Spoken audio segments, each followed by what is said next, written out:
नमस्कार भाइ बहिनीहरू, तपाईँहरूलाई स्वागत छ नेपाल अनलाइन स्कुलको युट्युब च्यानलमा। हाम्रो युट्युब च्यानलमा कक्षा नर्सरीदेखि मास्टरसम्मका सबै विषयका सबै भिडियोहरू उपलब्ध छन्। तपाईँहरूले युट्युबमा गएर अथवा फेसबुकमा गएर नेपाल अनलाइन स्कुल भनी सर्च गरेर हाम्रो भिडियोहरू हेर्न सक्नुहुनेछ। हामीले हरेक क्लासको हरेक विषयको old question solution, model question solution, concept based क्वेसनका सोल्युसन, साथसाथै च्याप्टर वाइज क्वेसनका सोल्युसन्सको भिडियो बनाएर युट्युब, फेसबुक, टिकटक, भाइबर सबैतिर हालेका छौँ। ती भिडियोहरू हेरेर तपाईँहरूले आफ्नो कन्सेप्ट क्लियर गर्न सक्नुहुन्छ, आफ्नो नलेज बढाउन सक्नुहुन्छ भने आफ्नो एक्जाम पनि राम्रो गर्न सक्नुहुन्छ। र हाम्रो भिडियोलाई लाइक र सेयर गरेर धेरैभन्दा धेरै विद्यार्थी समक्ष पुर्याइदिनु हुन म विनम्र अनुरोध गर्दछु। साथसाथै हाम्रो युट्युब च्यानल नेपाल अनलाइन स्कुललाई सब्सक्राइब गरेर हाम्रो सहयोगी हात पनि दिनुहुन भनेर आग्रह गर्दै म कृष्णदास हजुरहरूको अगाडि उपस्थित भइसकेको छु। र आज म तपाईँहरूलाई कक्षा 9 को नेपाली विषयको पाठ 16 अन्तिम पाठ भविष्य निर्माण भन्ने जुन कथा छ, यो कथा वाचन गर्न गइरहेको छु। देवकुमारी थापाले लेख्नुभएको यो जुन भविष्य निर्माण कथा छ, यसमा चाहिँ के छ भन्दाखेरि मुख्य 3 पात्रहरू छन्। एकजना कृष्णबहादुर भन्ने पात्र र उनकी श्रीमती पार्वती र छोरो एउटा छ नरेश। अब यहाँ छोरोको जुन भविष्यको चिन्ता छ, कसरी भविष्य बनाउने त भन्ने विषयमा यो एउटा कथाले चाहिँ राम्रो कुरा हामीलाई सिकाउन खोजिरहेको छ, राम्रो सन्देश पनि दिन खोजिरहेको छ। त्यसैले यो कथा पढौँ, हाम्रो केटाकेटीको भविष्य कस्तो हुनुपर्छ भन्ने खालको सन्देश हामीलाई यस कथाले दिन खोजिरहेछ है त। ल हेरौँ। दार्जिलिङको तुङसुङ बस्तीमा एउटा सानो चिटिक्क परेको घर छ। त्यस घरको अघिल्तिर सुग्घर आँगनका दुवैपट्टि ससाना फुलबारी छन्। घर काठको एक तले छ। घरको छानाको रङ रातो छ। त्यसको भित्ता हरियो रङले पोतेको छ। सङ्घारका दुवैपट्टि गमलामा चमेलियाका बोट छन्। गमला रातो माटोले लिपेको छ। ढोका र झ्यालमा हरियो रङको पर्दा छ। तुङसुङ बस्तीतिर जाने मानिस त्यस घरतर्फ आकर्षित हुन्छ। पार्वती हुन् त्यस घरकी गृहलक्ष्मी। तिनी शिक्षित र गुणवती थिइन्। साह्रै सुन्दरी नभए पनि तिनमा स्त्री सुलभ सौन्दर्य अवश्य थियो। यसैले कप्तान कृष्णबहादुर सुखी छन्। दोस्रो महायुद्धमा तिनी लप्टन भएका थिए, पछि कप्तान भए। युद्ध थामियो। तिनी पल्टनबाट फर्केपछि आफ्नै सानो तिनो व्यापार गरेर अहिले जीवन बिताइरहेका छन्। तिनको 5 वर्षको एउटा छोरो छ नरेश। पार्वती योग्य गृहिणी भएकी हुनाले छोराको पालन पोषणमा विशेष ध्यान दिन्थिन्। छोरालाई यस देशको एकजना श्रेष्ठ व्यक्ति बनाउने तिनको एकान्त सपना थियो। तर यो स्वप्न तिनले पतिसम्मलाई पनि भनेकी थिइनन्। तिनको स्वभाव नै भावुक थियो। एक आइतबार तिनी एउटा दैनिक अखबार पढ्दै थिइन्। धेरै दिनदेखि तिनको हृदय भारी थियो, दाम्पत्य भारले। कोरियाको युद्ध, तिब्बतमा भएको आक्रमण, नेपालको जनक्रान्ति, रुस र अमेरिकाको मतभेद, विश्वमा कतै शान्ति छैन। यो विश्वयुद्धले घर घर अशान्तिको आगो सल्काइसक्यो। केटाकेटी युद्धकै खेल खेल्छन्। खेलमा कोही कप्तान हुने, कोही कर्णेल हुने अभिनय गर्छन्। यस्तो विश्वको अशान्त वातावरणमा छोरो कसरी बढ्ला? तिनी यस्तै कुरा गमिरहन्थिन्। आफ्ना पतिसँग पनि तिनी यस्तो विषय लिएर कुरा गर्थिन्। दुवै पति पत्नी छोरालाई यस्तै सम्पर्कदेखि अलग्ग राख्ने कोसिस गर्थे। सुत्ने कोठामा उनीहरूले बुद्धवाणी, गान्धीवाणी जस्ता धेरै शान्तिका सन्देश नेपालीमा लेखेर टाँगेका थिए। नरेशलाई युद्धवीर होइन, शान्तिवीर बनाउने उनीहरूको स्वप्न थियो। यो आइतबार पनि अखबारमा तिनले कोरियाका युद्ध सम्बन्धी खबर पढिन्। कृष्णबहादुर घरभित्र आराम गरिरहेका थिए। नरेश तिनीसँग खेलिरहेको थियो। हठात उसको दृष्टि आफ्नो बुवाको पाखुराको लामो दागमा पर्यो र सोध्यो, बा यहाँ के भयो हँ? कृष्णबहादुरले भने, लडाइँमा गोली लागेको बाबु। नरेशले भन्छ, कसले गोली हानेको थियो बुवा? अनि कृष्णले भन्छन्, जर्मनहरूले। नरेश, गोली लाग्दा तपाईँलाई दुखेन? कृष्ण, दुखेर के गर्नु, लडाइँमा यस्तै हुन्छ बाबु, शत्रुलाई मार्नै पर्छ। नरेशले फेरि हठात प्रश्न गर्यो, बुबा तपाईँले पनि मानिस मार्नुभयो? छोराको यस प्रश्नले तिनी एकछिन गम्भीर भए र भने, हो, धेरै जर्मनहरूलाई मारेर त म कप्तान भएँ। यति मात्र भनेका थिए तिनी आफै झसङ्ग भएर छोराको अनुहारमा पुलुक्क हेरे। नरेशको निर्दोष अनुहारमा जिज्ञासा र दुविधा झल्किरहेको थियो। तिनलाई आफ्नो भुल थाहा भयो। अब पार्वतीले के भन्लिन् भन्ने तिनका मनमा पर्यो। कुरा सम्हाल्नु व्यर्थ थियो, किनभने नरेश बाहिर गइसकेको थियो। पति पत्नी बीचका कुरा भइरहेको थियो। नरेश एउटा लामो काठ बोकेर अजीब चालले कोठामा प्रवेश गर्यो। दुवैले हेरिरहेका थिए।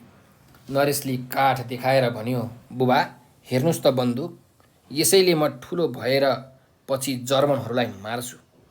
पार्वतीले पतितिर जिज्ञासु दृष्टिले हेरिन्। दुवैका आँखा जुधे। कृष्णबहादुरको अनुहारको रङ उडिसकेको थियो। पार्वतीले केही भनिनन्, केवल टोलिँदै छोरालाई हप्काइन्। एउटा उड्दै आएको पुतलीतिर देखाएर छोरालाई टोलाइन्। ऊ हेर कस्ती राम्री पुतली। नरेश पुतलीका पछि पछि दगुर्यो। राति सुत्ने बेलामा नरेशले फेरि आमासित सोध्यो, आमा जर्मनहरू साह्रै खराब हुन्छन् रे हो? पार्वतीले भनिन्, होइन बाबु, सबै जर्मनहरू खराब हुँदैनन्। तिनीहरू बडा ज्ञानी पनि हुन्छन्। रोगीलाई निको पार्ने अनेकौँ औषधि उनीहरू नै बनाउँछन्। कलकाटाको काममा पनि उनीहरू सिपालु हुन्छन्। नरेशले भन्छ, उसो भए बुबालाई किन गोली हाने त? पार्वतीले भनिन्छिन्, उनीहरूले हानेनन्, अरू दुष्टहरूले हानेका थिए। अनि नरेशले भन्छ, दुष्टहरू को हुन् आमा? पार्वतीले भन्छन्, जो अरूलाई दुःख दिन्छ, आफू मात्र खान्छ, ठुलाको अर्ती मान्दैन, त्यो नै दुष्ट हो। यस कुराले नरेशको मनमा गहिरो प्रभाव पर्यो। आमालाई हेरेर उसले सोध्यो, आमा म खराब छु कि राम्रो छु? छोराको प्रश्नले पार्वती मनमनै हाँसिन् र भनिन्, तिमी राम्रा छौ, सबैभन्दा राम्रा छौ बाबु। त्यो रात पार्वती निकै बेरसम्म छटपटाइरहिन्। कृष्णबहादुर पनि आफ्नो विशुद्धिमा खिन्न थिए। भोलिपल्ट पनि नरेशले आमा चाहिँलाई जर्मनहरूकै कुरो सोध्यो। पार्वतीले त्यस अबोध बालकको मनदेखि प्रतिहिंसाको भाव हटाउने नै चेष्टा गरिरहिन्। त्यही रात भान्सा सकेर पार्वती छोरालाई सुताउने कोसिस गर्दै थिइन्। नरेशले आफ्ना साना साना बाहुले आमाको गाला छोपेर लाडे स्वरमा भन्यो, आमा आजदेखि मैले बन्दुक फालिदिएँ है।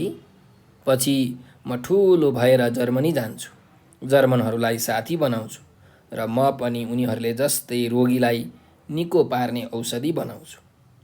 छोराको कुरा सुनेर पार्वतीको कण्ठ भरिएर आयो। तिनले हुन्छ बाबुसम्म भन्न सकिन्। तिनको गला रुद्ध थियो, आँखामा हसराश्रु थियो। छोराको भविष्य आज तिनले निर्माण गर्न सकिन्। छोरो निदाइसकेर मिठो स्वप्नमा खेलिरहँदा पनि आमा चाहिँ छोराको भविष्य निर्माणमा झुलिरहेकी थिइन् भनेर यो हाम्रो जुन कथा छ, भविष्य निर्माण कथा समाप्त भएको छ। अब यो जुन कथा छ, यो कथामा एउटा नरेश भन्ने अबोध बालक छ र यो बालकको मनमा भएको जुन कुराकानी छ, मनमा पर्ने जुन प्रभाव छ, बालकको स्वभावमा पर्ने जुन प्रभाव छ, त्यसलाई बडो सुन्दरमय ढङ्गले कथाकार देवकुमारी थापाले यस कथामा प्रस्तुत गर्नुभएको छ। संसार, अहिलेको संसारमा हेर्नुहोस्, जहाँ तहीँ लडाइँ झगडा र युद्ध मात्रै छ। मानिस यस्तो झगडा किन भइरहेको छ त? खासमा यसको कारण के हो भन्दाखेरि एकजना कवि लेखनाथ शिरोमणि कवि शिरोमणि लेखनाथ पौडेल भन्नुहुन्छ, मै खाऊँ मै लाऊँ सुख सयल मोजमै गरौँ, मै बाँचु मै नाचु मारुन् सब दुर्बलहरू भनेको मेरो मात्रै स्वार्थ पुरा होस्, मेरो मात्रै भलो होस्, मैले मेरो भलो गर्नको लागि म अरू सबैलाई दुःख पनि दिन तयार छु।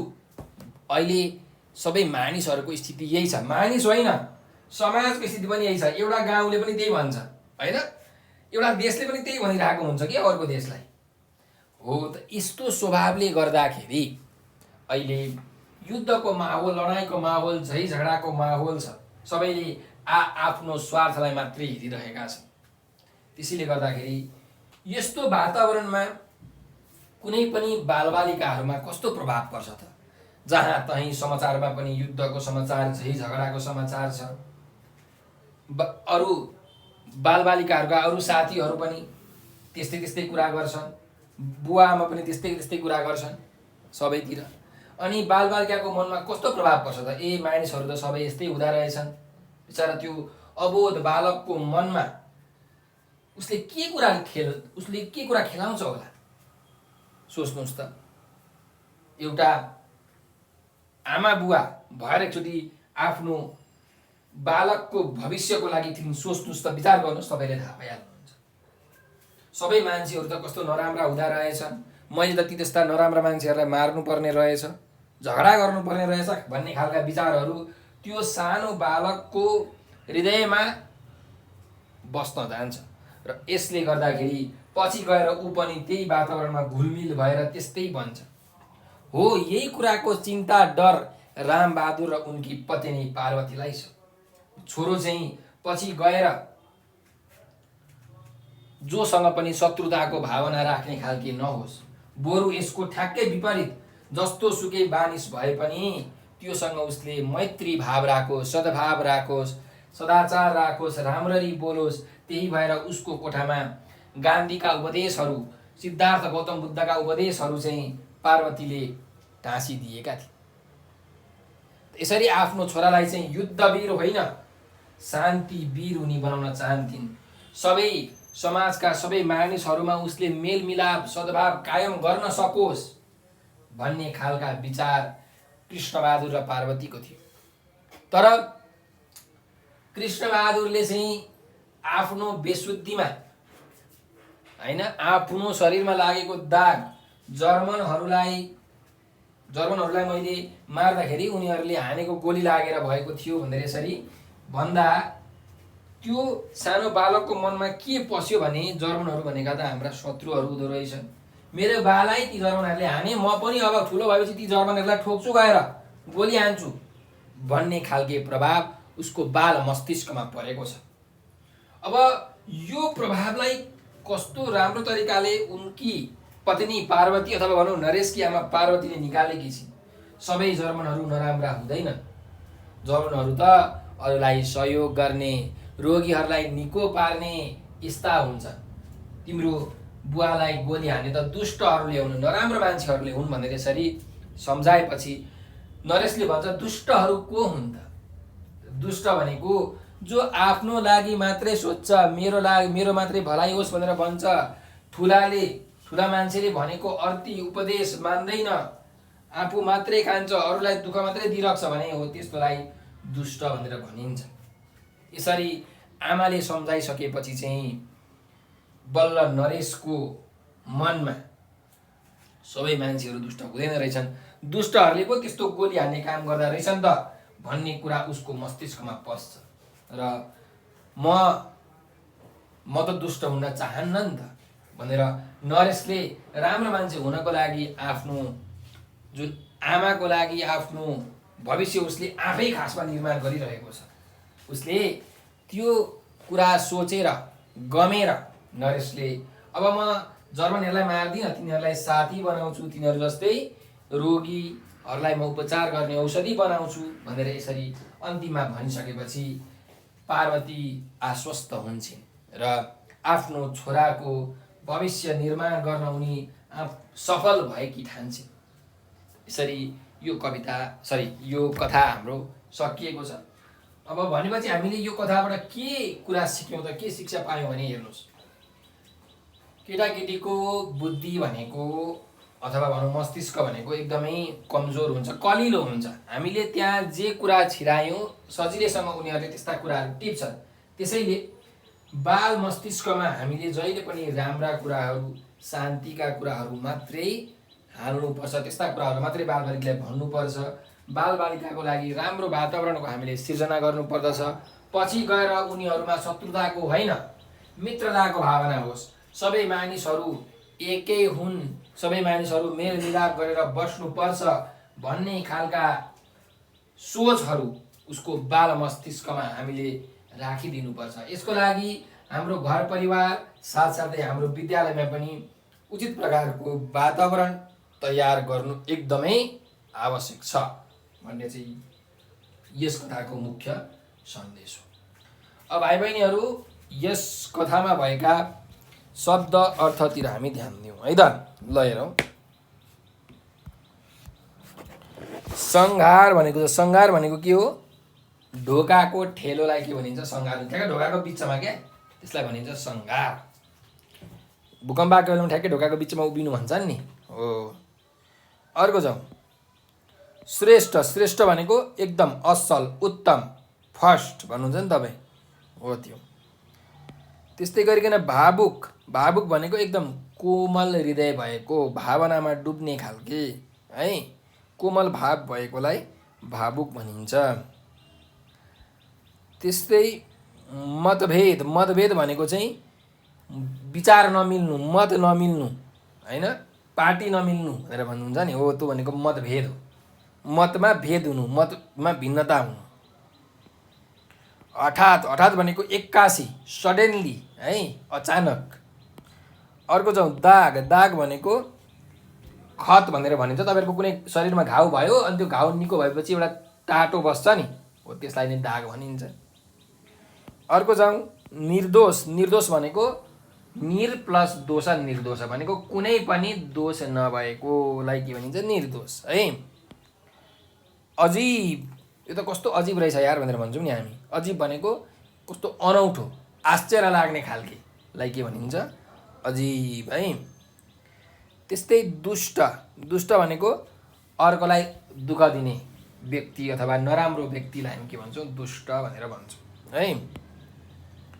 त्यस्तै जाउँ, बेशुद्धि। बेशुद्धि भनेको चाहिँ सचेत नभएर होइन, सचेत नभएको, चेतना नभएको भनौँ न, बेशुद्धि।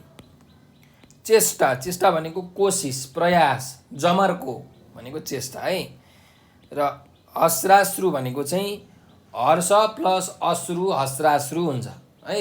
हर्ष भनेको खुसी, अश्रु भनेको आँसु। त खुसीको आँसु भनेर भन्नुहुन्छ नि तपाईँ, त्यो भनेको हस्राश्रु हो है।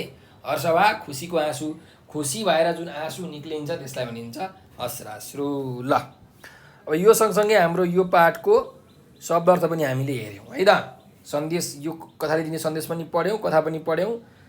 अब यसको शब्द भण्डारको अभ्यास र बोध र अभिव्यक्तिको जुन अभ्यास छ, प्रश्न उत्तरहरू, त्यो चाहिँ हामी अर्को भिडियोमा लिएर आउनेछौँ।